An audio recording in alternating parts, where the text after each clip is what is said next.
All right, so we spent the first hour loosely just talking about the MSU thing that Otto's all bricked up over, and it's just this. I mean, it's laughable. I mean, I'm fine if they did something wrong, hammer them. I can't figure out what they did wrong. Players are getting paid to visit left and right. Okay, cool. You can vacate the whole program. I just think it's hilarious and it's ironic. MSU's vacating the CMU win in 22, while Connor Stallions was on CMU's sideline. So it leads us into our discussion of, and again, to Rico's point, maybe MSU was willing to capitulate because somehow this guarantees they don't have to pay Mel Tucker a dime. Okay, I could work my way to that. Look, I don't care. Look, I don't know. It's just speculation. It's an interesting idea. But then we made a bunch of jokes about MSU using the weird chair in the hotel room that no one ever sits in that's oddly facing the bed, not the TV. You know, I will draw your own conclusions. You know, I'll never be able to sit in that chair ever again. Well, you shouldn't. Because the NCAA is busy putting MSU through the mattress. The chair where you watch TV in, Mike. But shout out U of M. You were right all along. You are truly the leaders and best. Yeah, just lie, deny, deflect, pay $30 million, win your title. The NCAA shows up at your door, pull your pants down, and break wind in their face. No, not only that, you pick which games you'll be suspended. Yes, I like that. That was the cherry on top. No. Hold on. Which games? Wait, we got a vacation win? Yes. I can't coach these 2 games.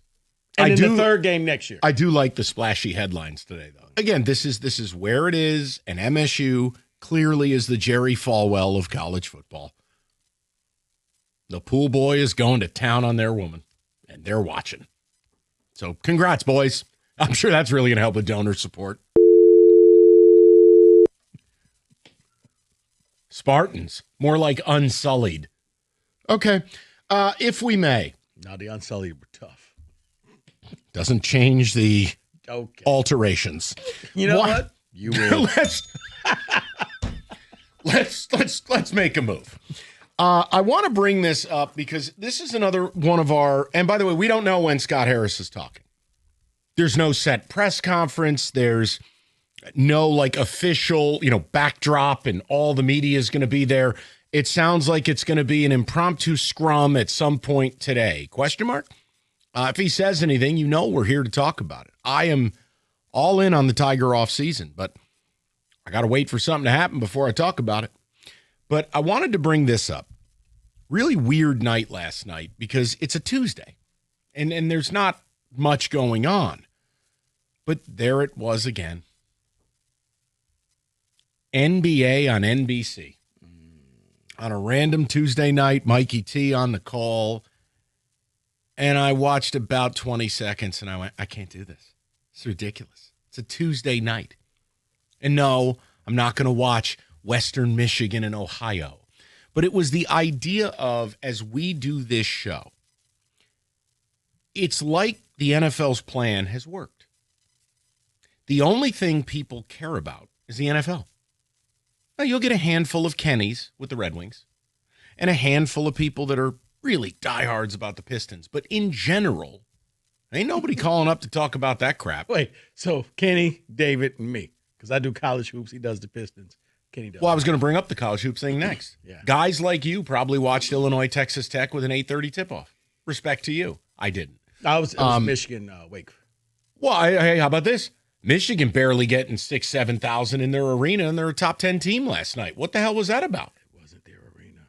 It was Little Caesars. Right. It's their arena, right. And it was empty. And it looked like it was UW Milwaukee versus University of Detroit in the Horizon League. Very creative camera shots. Like, wait, show me the whole thing. No. It was empty. Close shot. Tickets were like $10. Yeah. The point I'm making is, have we hit our saturation point with sports? You guys need to tell us. Because let me be very candid with you. And this is not, I have always had a viewpoint on the job. I don't care what others are doing. Don't regress to the mean. Do what you do. I was a big believer, watch everything. Watch as much as you can within reason. Watch. Be involved. Yes, even if it means you're watching Arizona State and Cal, it provides context. On one level or another, everything you watch, you can draw upon it. Like last hour, I've watched JKS at Cal 4 times this year, including Saturday night at Louisville. I can say he's better than Underwood today because I've watched. The point I'm making is I feel like I could watch 75% less of what I watch, and it would have no impact because you, our customer, our people, you don't care about anything but the NFL. The NFL has now taken all of known as oxygen. No one else gets to breathe. It is just, I want to know, look, whether it is no one's in the stands at these weird college football games anymore on Thursday nights, Friday nights. Forget about the MAC. I can't even make the accusation. No one even knows it exists. But Michigan's a top 10 team. Spotlight game in the D last night. Nobody went. Early season NBA. What is the NBA doing on a Tuesday night on NBA and NBC?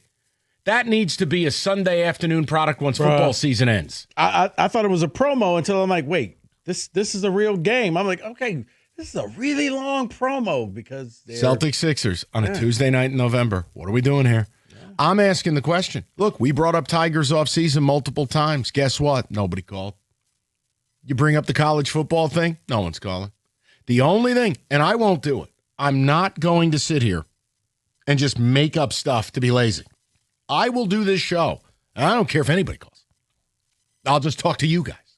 The point I'm making is we could bring up some stupid Lions topic that's totally dishonest and lazy and probably fill the phone lines. I won't do it. But if we hit the absolute saturation point with sports, where people can't be engaged with anything, and the only thing they truly care about is the league, is the NFL. I'm asking. No, but see, Mike, I don't take it one step further. I think that the NFL has reached a saturation point as well, where the games are on Thursday.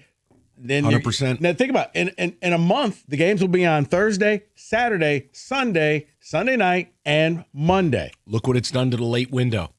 4 p.m. now, you get 2-3 games. Well, that's because you had Guten Tag, one of them in Germany at 9 a.m. You got a Thursday night game nobody wants to watch. Those games belong at 4 p.m. on Sunday, even if they're on the corner TV.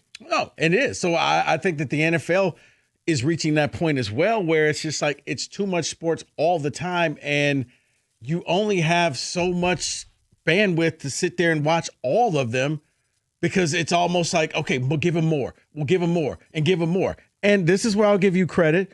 A lot of this comes from every network and every streaming service saying, well, we want to get our little piece of the pie in, so we'll put a game on here. We'll put a game on here. You know what? How about what's untouched? Well, you know what? We do Thanksgiving Day games. What if we do Christmas games? Nobody's doing Christmas. Let's do Christmas. NBA does Christmas. Don't care. We're going to do Christmas as well. So there's no break. There's no natural, okay, you don't miss sports because there's not, Mike, think about this. There won't be 3 consecutive days where there's no sports on where you actually kind of miss it and say, oh, wow. Rico, there's not 3 days where football's not on. Right now, I told David, we're in the middle of 39 straight days, all the way up until the day before Thanksgiving. There is a college or professional game on every single night.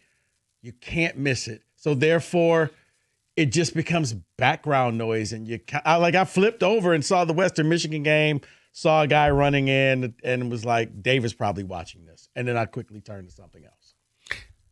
I want to throw the number out. And I know that this topic, it requires a little bit of thought, right? It's not, do you like Cheetos or anything of that sort? But when I ask you the question about your passion level for sports in 2025, and I say the only thing you're truly passionate about is the NFL, is that accurate or not? Think about it. And think about the time you do and don't have to watch sports. How much of that time is dedicated to the NFL? Hey, does college football even matter locally? No. No one cares about Michigan and Michigan State. No one. No one. It's like they don't exist.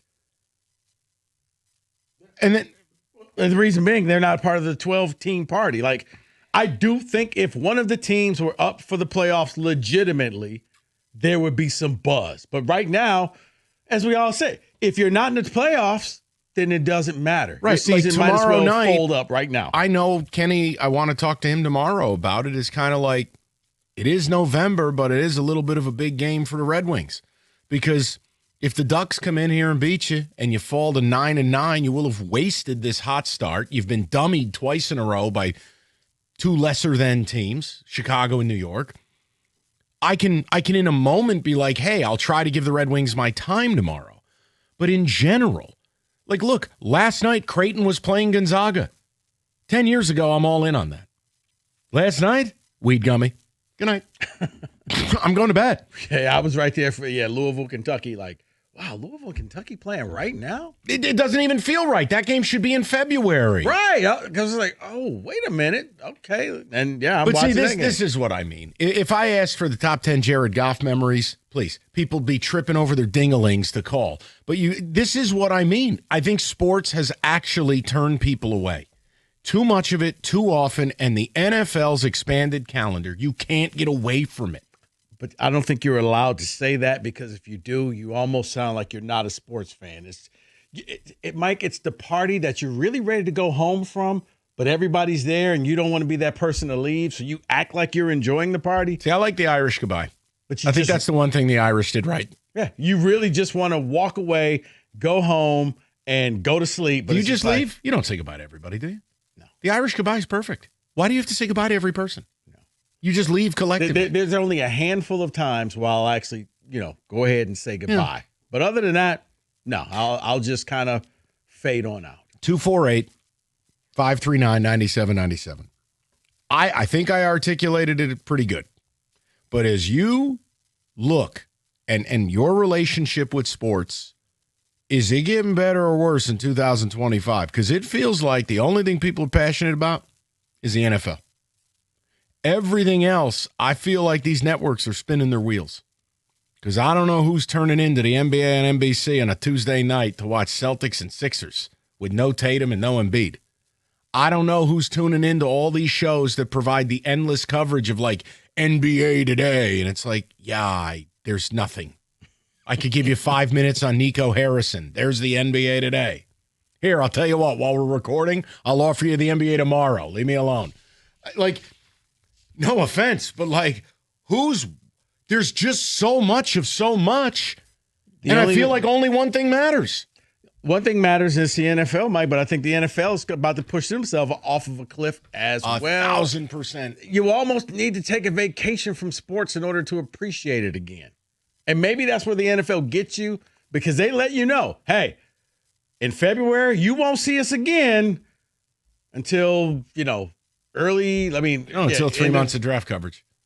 Okay. Yeah, and then training camp. You never leave. It's Michael Myers. You can run. You can hop on the subway. Okay. And the minute you turn around, the NFL is still there tapping you on the shoulder with a butcher knife.